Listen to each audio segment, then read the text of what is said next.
The Americans used their absolute mastery of the seas to protect any ship from anywhere transporting any product to any location, and that was just the beginning.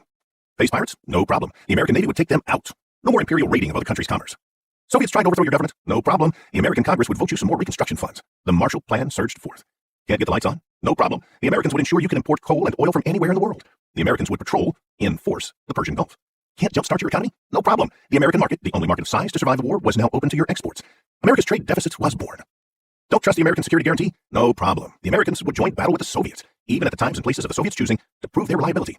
Enter the Korean and Vietnam Wars. If you side with the Americans against the Soviets, the Americans will use their military might to protect you, their economic might to subsidize your existence, and, for free, provide you with everything every empire throughout history had ever fought for.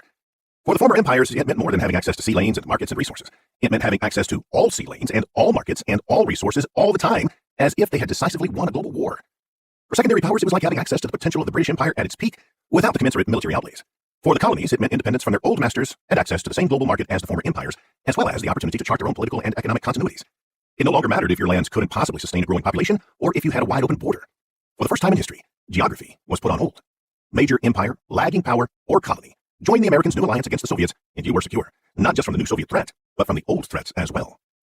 What we think of as free trade is much more than just the regular exchange of goods and services. It is much more than getting the latest doodad via Amazon Prime. It is much more than globalism. It is a global management system, a global network, a global alliance, a global order. The first global order. It worked amazingly well. The order provided the economic grounding for the entire American grand strategy throughout the Cold War. Without the order, there would have been no NATO. With the order, the defeated Axis powers were transformed from implacable foes to pliable allies. The empires that had so vexed American strategic policy during its first 15 decades of existence, including that of the Americans' own former colonial master, were lashed to the American will. The Americans had their global alliance. Turns out the creation of history's largest and most powerful alliance was just the beginning.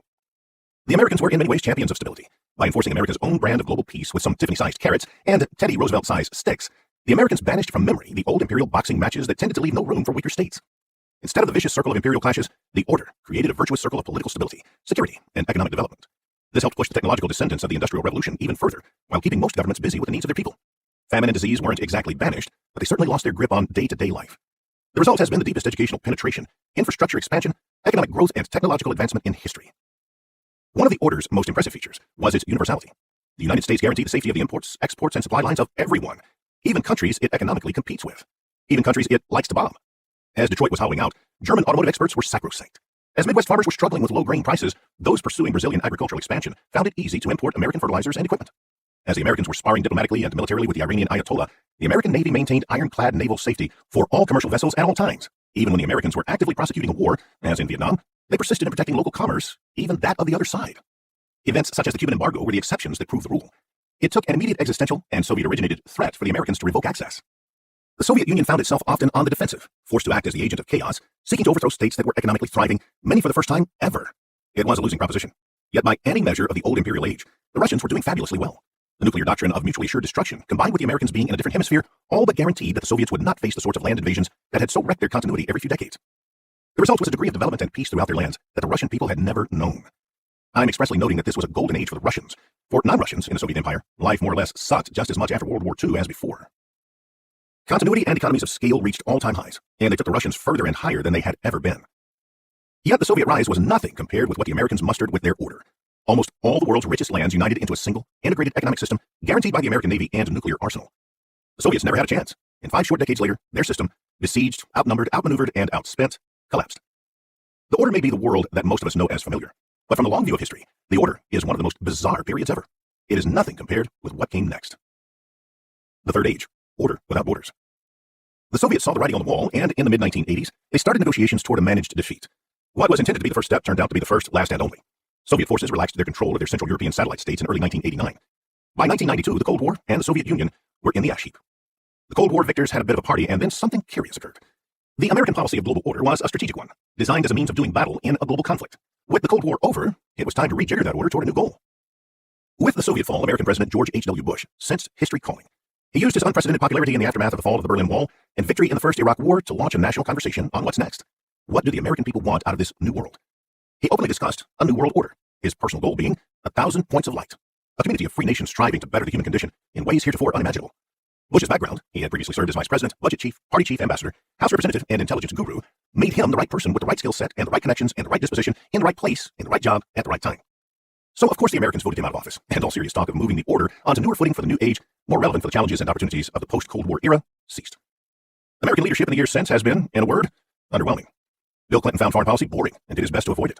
George W. Bush became embroiled exclusively in the Middle East. Barack Obama proved so insular, he refused to have many meetings with, well, anyone, even allies within his own Democratic Party. Donald Trump's America First expressly calls for divorce from the global system. None of the four picked up the challenge of George H.W. Bush to reform the order and build a better world. Nor did any of the four provide the necessary guidance to American military, intelligence, and diplomatic staff as to what America's goals actually are. With no clear grand strategy, the Americans lurched from crisis to crisis. Haiti to Bosnia, to Yugoslavia, to Afghanistan, to Iraq, to Yemen, to Syria, with the country's political, economic, and military elite seeing power as something to be used in an endless march of tactical situations rather than a tool for shaping the broader picture. For a mix of reasons, political, personal, and institutional, there has been a lack of imagination all around. Bereft of direction from the top, American strategic policy slipped into a thought-free rut.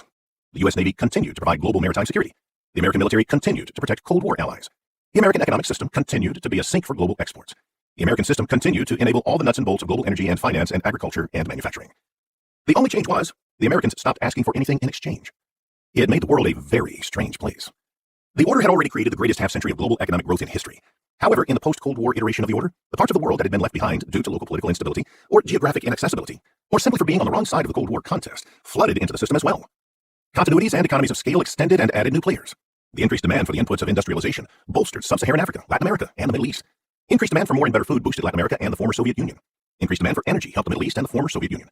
Increased demand for manufacturers boosted Europe and the East Asian realm, all without the Americans asking for a thing in return for making the entire system possible.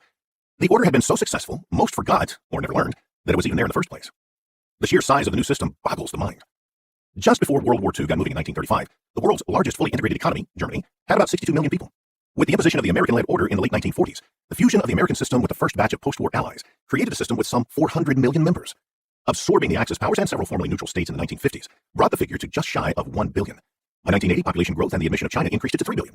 And at the time of this writing in early 2020, pretty much all the world's 7.8 billion people are beneficiaries. With each step, the continuity of the order deepened and broadened. With each step, the possible economies of scale expanded. With each step, we came a bit closer to the modern world of computers, on-demand deliveries, widespread and varied food availability, and reliable electricity. But this ever more wealthy, ever more connected, ever more advanced world lost sight of one central, inconvenient truth. American involvement in the order isn't about, was never about, free trade and its subsequent effects as an end. Free trade was the means. Free trade was part of the bribe. Americans never enmeshed their economy into the order.